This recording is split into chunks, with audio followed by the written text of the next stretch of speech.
Hello and welcome back to Saturday Recovery with Dr. Nolan, brought to you by the Bober Academy, which is our mission is to train and develop superior linemen to dominate on the gridiron. And we are joined today by Dr. Nolan Clausen from Midwest Movement, located out there in Elkhorn. You can find everything that they do on midwestmovementelkhorn.com.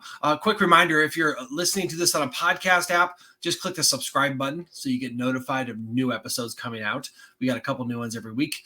Also, if you're watching this on YouTube, click the little subscribe button down there. It'll really help us get the word out. And on any social media channel, just retweet, like, share, all the things that they do on social media. So, Dr. Nolan, thanks for coming back in today. Yeah. We're going to talk about something that we've covered a little bit before in our Building Alignment series, but the game of football, your head's involved. So a lot of times that neck is what supports your head, and those muscles in your neck and kind of going down to your shoulders, back, all that becomes kind of sore. And you get to this point of the season, we're like, 5 weeks into the high school season here. You just kind of neglect your neck, right? Yeah. Just because you're tired, it gets a little sore. So, you naturally, you just kind of want to like, okay, I'm not going to do anything. I'm just going to let it heal. But I think what you're going to show us today is that some mobility, some exercises, some stretches that'll keep your neck strong all the way through the rest of the season, right? Yeah.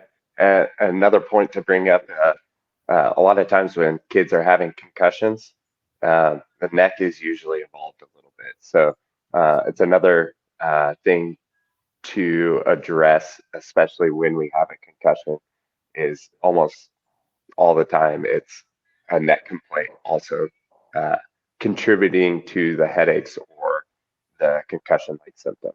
So I want to make sure that we. Well, all those necks are kind of, the nerves and the muscles are all interconnected. And, it seems to me like if your neck isn't strong, so you don't hold your head in the proper position to absorb force or contact, that's when you do start getting, in a more precarious position. So why don't you show us some of the things that you learned and what we could teach us? All right. So just like everything, we're linking back to our full body routine. And so that routine with our neck was we were bending forward, rotating the head, and making big circles with our chin, trying to make as big as circles as we can. Good. And then we're going to do the opposite. Trying to draw a circle, make it a little bit bigger with each rep. So if you did that in the routine, felt some soreness in some areas, or you do have neck pain, start there. We just want to get some mobility. Okay. The next thing that we're going to do, I always call this ugly girl kissing you. So basically, pretend like there's somebody ugly trying to kiss you. Just try to get away from them. Just taking your chin, sliding it off a countertop. That's another good way to think about it. But we're trying to make as many double chins as possible. Yeah, try to emphasize that turkey neck there, right? So linemen, bigger dudes, we might have that. So don't shy away from it, guys. Just let it out. Yeah, your neck looks also way bigger when you do this too. So you'll look cooler. So we want to do those motions. And then to progress from there is you're going to go here and then look up, go back and then look up. And you're going to feel some stress or some strain in this part of our spine. That's okay. We're trying to get more mobility. A lot of people will have creases in the back of the neck. And that's because we just are bending through one area of the neck over and over again. We want that to be a shared motion all the way down into our mid back a little bit. Okay. The next thing, our traps can get real tight. So what we're going to do is just called just doing a little pincer grip or pinching that trap muscle. We're going to pinch down on it. You're going to find a little bit of referral pain. It's going to shoot other places. And you're just going to lean away. And right now, this is lighting me up. I can feel it. It's starting to like shoot up into my head. That's okay. We're just gonna. It's okay. It's natural to feel some of that because you're really hitting on a nerve here. Yep. As you do that, but you're still trying to create some mobility, right? Yep. So we're just trying to pinch down on that muscle. We call this ischemic compression. Basically, you're stopping blood flow to that muscle And then when you let up, it just gets new blood to rush in. Okay, That's so you're going to do that both sides. Good. This is, like I said, it's lighting me up. It's a true trigger point. It's sending pain other places. Okay. After we get through those, then we can also do our pec. It's all connected.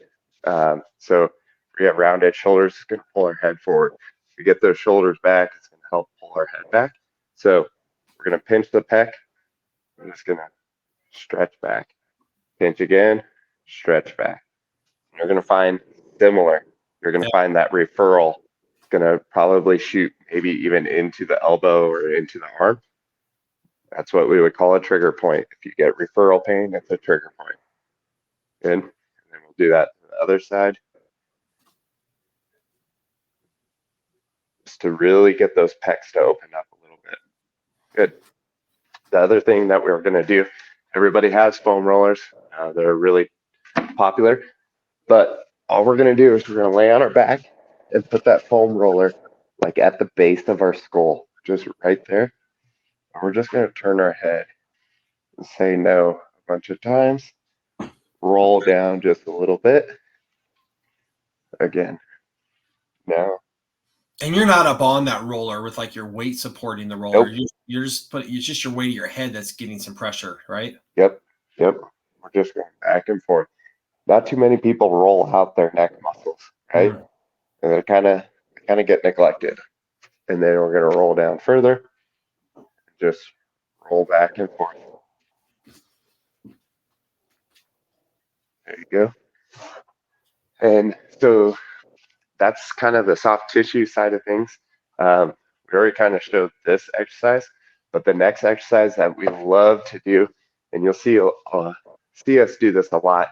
We pair it with breathing quite a bit, but all you're going to do is just lay flat on the ground, our arms slightly above our head, and all we're going to do is just push down with the elbows a little bit, pull those shoulders down into our back pockets, and just kind of do those ugly person kissing you exercise, just going back and forth, trying to get our shoulder blade muscles to start working a little bit more to hold our head up rather than rely on those trap muscles all the time.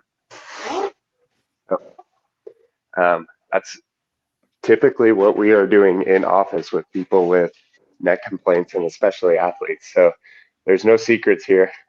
This is very similar stuff that we're doing every single day with patients. We believe it's helped a lot of people. So, Well, and that routine right there, I mean, as a football player, in our building alignment series, when we talked about necks, we talk about just the fact that you add a few pounds of your helmet on there. So you're yep. getting that strain. I think we call it camp neck. But they probably got over that. Their neck muscles are used to holding the helmet. But really, it's still an unnatural thing to have more weight on your head. And then, of course, your helmet is part of a strike, for tackling, for blocking, for things like that. So, I mean, do you think it'd be wise to do for every position player to do this every day? Yeah, absolutely. If kids come into us and they have a neck complaint of any sort, we're telling them to do that chin back doing 10 reps every period. So I always joke around that it would be my goal to have everybody in class just doing those exercises all the time. And you're like, oh, hey, I know where I've seen those before.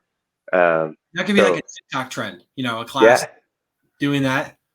It would be an awesome TikTok trend. Everybody should do it.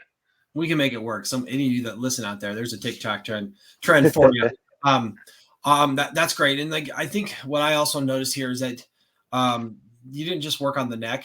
You worked on, your traps, your packs and stuff like that. Is that because like your neck gets some soreness and it starts to kind of work its way down into those muscles? Yeah. So a lot of times it's because we get our heads out here and our traps actually attach to the back of our skull. Mm-hmm. And so those traps just get overworked all the time because we have poor breathing postures. We're always pulling up. So those traps are pulling up on our ribs. They're holding our heads on so that they're not falling out in front. So those other areas basically we're trying to take some strain away from those traps that are Yeah, and as a reminder, again, we talked about this before, but when you're striking, you want to get in the habit of kind of keeping your head back, right? Like not right. all far back, but like keeping it stacked. I think we always call it stacked. Yes. Your spine and your neck all the way up to your skull. You want to keep it stacked instead of like going and trying to strike with your head. Your head might be part of a strike, but it's not going to be the leading part. It's going to be just part of the overall, mass that's coming forward, right? Correct. Yep. Your spine, if you can keep it stacked on top of each other, it's just going to be so much more sturdy, stronger, and then it makes your appendages so much more strong. So Nice. Nice. Well, that is awesome stuff. And I know that for those of you out there that are listening and watching, have Nolan and I played football for a long time each. And, the neck is something that once you get that pain in that neck, it's hard to go away. It just kind of lingers and you think about it and you start messing up and it affects your performance. But this is some exercises, some stretches, some of the things that you can do to kind of take that out of play so that you can, be as effective as you can on the field and be as pain-free as possible. Right. yep. Nice, nice. All right, man. So that's it. Nice, short and sweet. We try to give you something that you can do within just a few minutes of your day. I know that you can refer back. I will put links in the captions wherever you're finding this for our total body routine, and then all we've done ankles, we've done hips, we've done back, we've done several and shoulders things that when you get little bumps and bruises or pain, and you can get back out there on the field. And of course, if you have any concerns and want to go see Dr. Nolan, he's out there at Midwest Movement, right out there by Rick's Meats in Elkhorn. Of course, MidwestMovement.com, MidwestMovementElkhorn.com, and on all the social media channels too, with lots of great info. So lastly, just remember, subscribe to our channel on your podcast app. And then of course, subscribe to our YouTube channel and our Facebook page, and Twitter, TikTok, Instagram, all that fun stuff. So Dr. Nolan, thank you. Thanks again. Thanks for helping us recover on Saturdays. We're getting towards the playoffs, so keeping your body in optimal shape is going to allow you to be out there helping your team make those big wins and push towards the state playoffs. So get better this Saturday. Do these routines. Click the links in to see the full routines that we have. And Dr. Nolan, thank you so much, and we'll see you next Saturday. Thank you guys. See ya. Good luck out there.